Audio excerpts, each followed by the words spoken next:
This isn't a protest, but rather a statement to the New Brunswick government. Maliseet people erected this traditional longhouse Sunday. It's their Grand Council. The purpose? To send a clear message to Premier David Alward about their opposition to shale gas.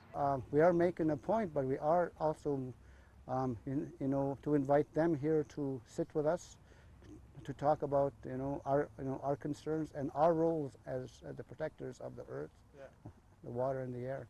Ron Turcotte helped build the longhouse.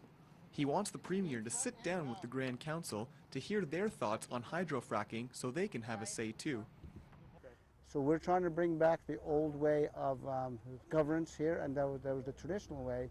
And what we had back then was a true democracy because you involved the women, the elders, and plus the leaders. So it wasn't just one person with a say, but they would all have a say within the decision-making process.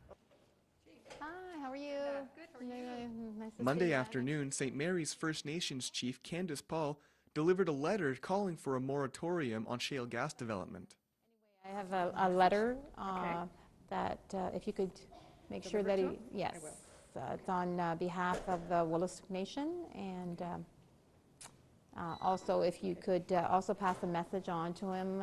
I'll try to send him an email, and that he's very welcome down to our longhouse, and it would be nice that he dropped by.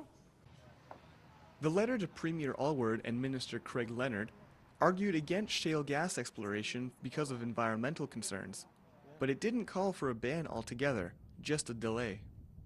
But Maliseet Elder Alma Brooks says shale gas has no part in New Brunswick's economic development. We are. We're not against economic development. We're not against, development. But we want to see development that supports life on this planet, not destroy it. Brooks says shale gas exploration is simply too risky. She'd hate to see the province go through with it. I would be very sad. I would be very sad. Yeah. We've survived a lot. This is where we have to draw the line. We've put up with too much already.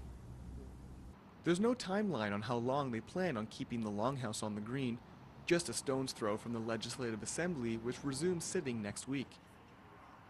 Nobody's living on the grounds permanently, but people from surrounding communities are stopping by to lend a hand, and somebody is inside the longhouse at all times to keep watch over the sacred fire burning inside.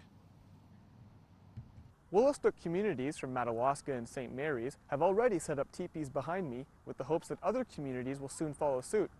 Brooks, meanwhile, hopes that when Alward returns to the province, that he'll sit down for consultation with the Grand Council to discuss shale gas exploration, something that she says he hasn't done throughout this entire process. For the New Brunswick Beacon, I'm Nick Murray.